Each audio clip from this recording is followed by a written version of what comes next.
በኬንያ የ16 ሺሊንግ ጭማሪ አንቀበልም ብሎ ህዝቡ አደባባይ ወጣም። መንግስት በግብር ሊያጨናንቀው በኮሪደር ሊያፈናቅለው አይችልም። በኬንያ ምሁራን ሲከበሩ፣ በኢትዮጵያ ግን ዶክተርና ሐኪም እየተራቡ የመንግስት ሰራተኛው ለልመና እየወጣ ነው። ዝርዝሩን በስፋት ይዘናል። ብልጽግና አንጋሳ ኢብራሂምና ታዬ ደንደአን ለመግደል ሞክሮ ነበር ሲሉ ጀዋር መሐመድ አጋለጡ። ዝርዝሩን ትሰማላችሁ። ብልጽግና የውጭ አገር ምሁራን ስለ ኮሪደር ልማት መጽሐፍ ጻፉልኝ በሚል ፕሮፓጋንዳ እየሰራ ነው። መንግስት የውጭ አገር ገለልተኛ ምሁራን ጥናት አደረጉ ብሎ የከበሮ ድምፅ ቢያሰማም ከበስተጀርባው ያለው ጉድ ግን እያነጋገረ ነው። የከተማ ፕላንና የምህንድስና ሊቃውንት ያላቸው ጸሐፊዎች የብልጽግና መንግስት በገንዘብ የገዛቸው የከተማ መሐንዲስ ሳይሆኑ የወንጌል ነጋዴዎችና ፓስተሮች ሆነው ተገኝተዋል። ዝርዝሩን ተሰማላችሁ።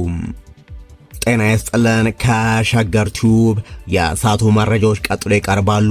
ሸገር ቲዩብን ሰብስክራይብ፣ ላይክ፣ ሼር እያደረጋችሁ አዳዲስ መረጃዎችን አግኙ። ወደ ዝርዝር ጉዳዮቹ እናልፋለን። ብልጽግና አንጋሳ ኢብራሂምና ታዬ ደንደአን ለመግደል ሞክሮ ነበር ሲሉ ጀዋር መሐመድ አጋለጡ። አንጋሳ ኢብራሂም በቪዲዮ የሰጠው ንግግር ለተወሰነ ጊዜ ስሰማ ቆይቻለሁ የሚሉት ጀዋር መሐመድ አሁን ግን እውነተኝነቱን አረጋግጫለሁ። አንጋሳም የከረዩ አባገዶች ግድያ ጉዳይ በተናገረበት ቅጽበት እርምጃም እንዲወሰድበት ታዞ ነበር ይላሉ።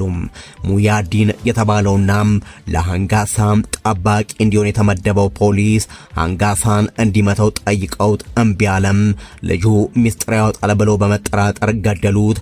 በመቀጠል ሌላ ገዳይ ቡድን በማዘጋጀት አዳማ ውስጥ ጃፋር በተባለ ሰው ቤት አንጋሳን ለመምታት ተንቀሳቀሱ። ነገር ግን ወደዚያ ቦታ ሲሄዱ አንጋሳን አላገኙትም። ጉዳዩ የሀገር መከላከያ ሰራዊት ከፍተኛ አመራሮች ዘንድ በመረሱ ሌላ ዙር እርምጃ እንዳይወሰድ ተደርጎ አንጋሳ ወደ ድሬዳዋ ተላከ ይላሉ።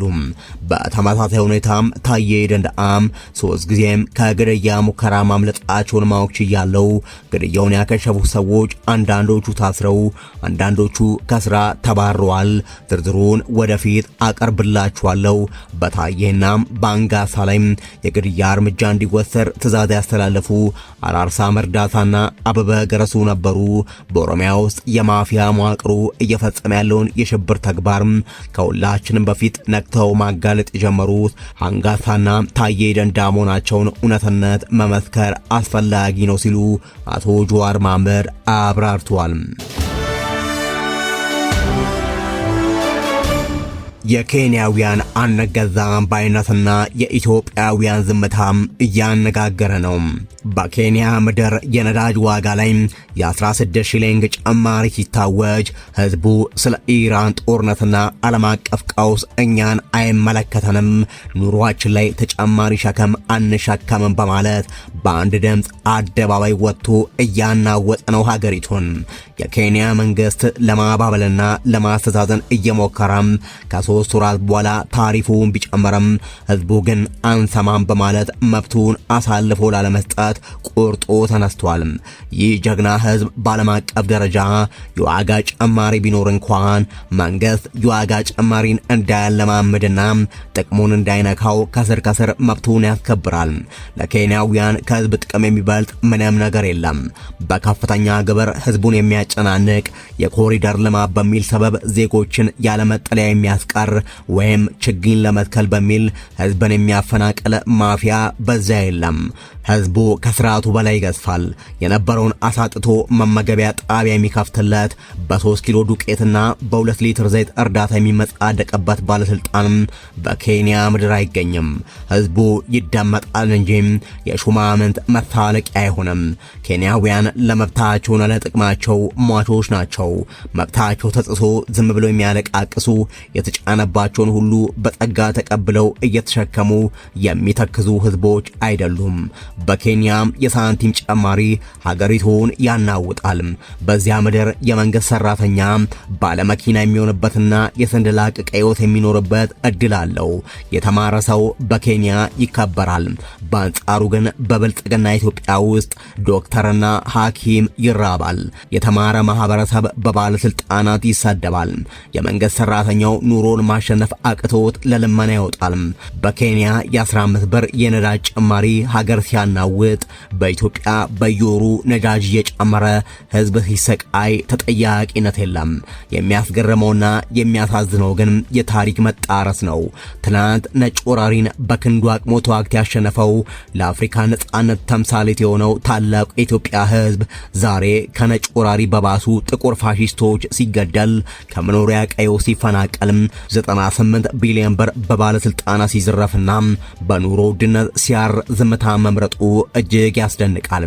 መንግስታት ህዝብን የሚፈሩት ግን ህዝብ መብቱን ለማስከበር በአንድነት ሲቆም ብቻ መሆኑን ኬንያውያን ለመላው ዓለም እያሳዩ ይገኛሉ። ብልጽግና የኮሪደር ልማትን በውጭ ሀገር ፓስተሮች ማስጠናቱ እያነጋገረ ነው። የውጭ ሀገር ምሁራን በአዲስ አበባ ላይ ጥናት አደረጉ ተባለ። የጥናታቸውንም ውጤት ዘ ሪሜኪንግ ኦፍ አዲስ አበባ በሚል ታላቅ ርዕስ አሳትመው በአድዋ መታሰቢያ አዳራሽ ድል ባለ ድግስ ምርቃቱን አከናወኑ። አዳራሹ በሰው ሞልቷል። ጭብጨባውና እልልታው ጣራ ቀዷል። ይህን ዜና ሰማ ግን አንድ ነገር ግልጽ ሆነልኝ ይላል ጸሐፊው። እየተካሄደ ያለው ነገር ፍጹም ሕገወጥና አጠራጣሪ ነው። ማንም ሰው ከየትኛውም የሙያ መስክ ቢሆን መደበኛ ዕውቀትን መሰረት አድርጎ የአብይ አህመድና የአበቤን የኮሪደር ልማት አበጀ አሳመርክ ይላል ብሎ ማመን ዘበት ነው። እናስ መጀመሪያ ምን ማድረግ ነበረብኝ? የጸሐፊዎቹ ማንነት መፈልፈል። እስኪ አብረን እንበርብራቸው። ይህንን ጥናት አደረጉ የተባሉት 3 ምሁራን ናቸው። ዶክተር ሂርጶ ቁምቢ፣ ዶክተር ክሌሞን ካቱላሺና ፕሮፌሰር ሲሞሊ። ስለ ሰዎቹ ማንነት በየድረገጹ ስበረብር የደረስኩበት መረጃ ግን ማመን የሚከብድ ነው። ለመሆኑ የኮሪደር ልማቱን መርምረው ያጸደቁት እነዚህ የከተማ ፕላንና የምህንድስና ሊቃውንት የተባሉት ግለሰቦች እነማን ናቸው? ዶክተር ሂርጶ ቁምቢ የጥናቱ መሪ ወይንስ የወንጌል ነጋዴ? ይህ ሰው ከደቡብ ኢትዮጵያ ተነስቶ ወደ እንግሊዝ ያቀና ነው። ዶክትሬቱን የያዘው የዛሬ 3 ዓመት ሊቨርፑል ሆፕ ዩኒቨርሲቲ ከተባለ የክርስቲያን ዩኒቨርሲቲ ሲሆን ያጠናውም የቤተ ክርስቲያን ዩኒቨርሲቲዎች እንዴት ይቋቋማሉ፣ እንዴት ይደራጃሉ፣ ምን አይነት ተጽዕኖ ይኖራቸዋል በሚል ዙሪያ ነው። የሚገርመው የሰውየው ዋና ስራ ቸርች ፕላንተር ይላል። ቃሉን ቀጥታ ወደ አማርኛ ስንተረጉመው ለተርፍ ቤተ ክርስቲያን የሚያቋቁም የወንጌል ነጋዴ እንደማለት ነው። እንግዲህ የዚህ የኮሪደር ልማት ጥናት ቡድን መሪና አስተባባሪ ይህ ሰው መሆኑን ያዙ። ዶክተር ሂርጶ ከወንጌል ንግዱ በተጨማሪም ኤክስፐርታይዝ ኮሌጅ የሚባል የግል ኮሌጅ አለኝ ይላል። ይህ ኮሌጅ እንግሊዝና ኢትዮጵያ ውስጥ ቅርንጫፎች አሉት። የኢትዮጵያው ቅርንጫፍ ቦሌ በሚገኘው ኦሮሚያ ታወር ላይ ሆኖ የማስተር ዲግሪ እሰጣለሁ ይላል። የዚህ ኮሌጅ ድረገጽ ላይ ደግሞ ቀጣይ የምናነሳው ምሁር አስተማሪ ተብሎ ተለጥፏል። ዶክተር ክሌመንት ካቱላሺ። ይህ ሰው ወደ እንግሊዝ የተሰደደ ጋምቢያዊ ጥቁር ነው። መድረክ ላይ ዶክተር ክሌመንት ተብሎ የወጣውና ቲያትሩን የሰራው ሰው ግን ነጭ ነው። ፎቶውን ቀረብ አድርጋችሁ ብታዩት ራሱ የሰውየውን መደናገጥ በግልጽ ታነባላችሁ። ይህ ሰው በቴዎሎጂና ሪሊጂየስ ስተዲስ የዶክትሬትና የማስተርስ ዲግሪ አለው። ከምንም በላይ ግን መጋቢ ፓስተር ነው። በዋናነት የሚያገለግለው እንግሊዝ ውስጥ በሚገኝ ክራይስት ላይፍ ሴንተር በተባለ ቸርች ውስጥ ሲሆን ፎርሜሽን ኮሌጅ በተባለ የሥነ መለኮት ኮሌጅ ውስጥ ደግሞ ፓስተሮችንና እንደ ሂርጶ ያሉ የወንጌል ነጋዴዎችን ያሰለጥናል። ይሁን እንጂ ይህ ሰው በሂርጶ ኮሌጅ ውስጥ ማስተማሩን በሊንክድኢን አካውንቱ ላይ አልገለጠም። ሶስተኛው ፕሮፌሰር ሲሞሊ የሕግ ባለሙያ ነው። ሰውየው የሕግ ፕሮፌሰር ነው። ሂርጶ በተማረበት ሊቨርፑል ሆፕ ዩኒቨርሲቲ ውስጥ ከፍተኛ ኃላፊነት ነበረው። ከሕግ ማስተማሩ ባለፈ በርካታም ሃይማኖታዊ ኃላፊነቶች እንዳሉበት ታሪኩ ያስረዳል። በሕግ ትምህርቱ ላይ ጥያቄ የሚያነሳ ማንም የለም። ለካስ ስለ አዲስ አበባ ማደግና መበልጸግ፣ ስለ ከተማዋ መለወጥ ሙያንና እውቀትን ብቻ መሰረት ያደረገ ገለልተኛ ጥናት አደረገን ብለው መጽሐፍ ያሳተሙት 2 ፓስተሮች የወንጌል ነጋዴዎችና አንድ የህግ ባለሙያ ነው። ጉድ ያለው እዚህ ላይ ነው። የከተማ ፕላን የኢኮኖሚክስ የሶሺዮሎጂ ወይም የቅርስ ጥናት ምሁራን ሳይሆንም የብልጽግና መንግስት በገንዘብ ደልሎና ከፍሎ ያመጣቸው ፓስተሮች ሆኗል። መንግስት የኪስ ገንዘቡን ከፍሎ የራሱን የፖለቲካ ፍላጎት የሚያስፈጽምለትን የኮሪደር ልማት ጥናታዊ ጽሑፍ በእነዚህ ሃይማኖተኞች አቀናብሮ በዓለም አቀፍ ምሁራን የተጠና አስመስሎ ህዝብ እያወናበደ ነው። ነገር ግን የብልጽግና ጭንብሉ ተገፏል። ከበስተጀርባ ያለው የቲያትር ድራማና የጥቅም ትስስር በዚህ መልኩ ቁልጭ ብሎ ተጋልጧል። በብልጽግናዋ ኢትዮጵያ የወጣቶች ተስፋ መቁረጥና ራስን የማጥፋት እርምጃ ቀጥሏል።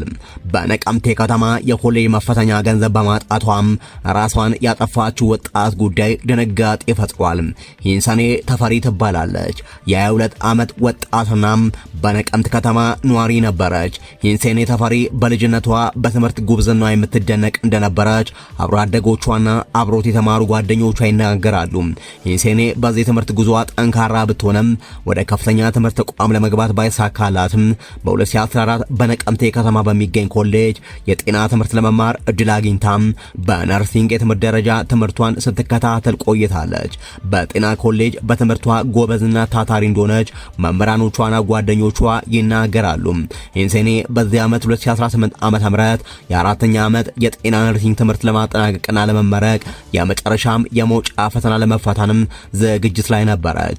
ይሁን እንጂ ይህንን ፈተና ለመፈተንም የግድ 15000 ብር የትምህርት ክፍያ ቀርቶባት ነበርና ክፍያውን የመፈጸም ግዴታ ውስጥ ገባች። በዚህ ጊዜ ሂንሰኔ ከፈተናው መቅረትና ከጓደኞቿ ተለይታ መቅረት ተስፋ አስቆረጣት።